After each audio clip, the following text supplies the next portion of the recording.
Nad mestom Stará Ľubovňa sa týči Ľubovňanský hrad, ktorý vystaval uhorský kráľ Ondrej III. Koncom 13. storočia.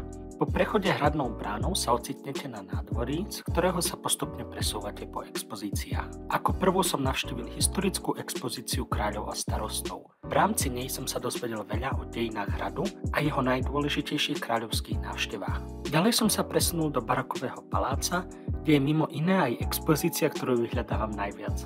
Hradná kuchyňa. Postupujem do západného renesančného bastiónu, ktorý slúžil na obranu hradu z juhozápadnej strany. Dá sa z neho dostať aj na väžu, ale aj do kazematov, kde sa, hlavne v letné dni, príjemne schladíte. Ďalšia zastávka je kaplnka, v ktorej sa nachádzajú aj repliky korunovačných klenotov. V nej sa vydávam na výstup po mnohých schodoch na vrchol gotickej veže a odmenou za námahu mi je takýto krásny výhľad.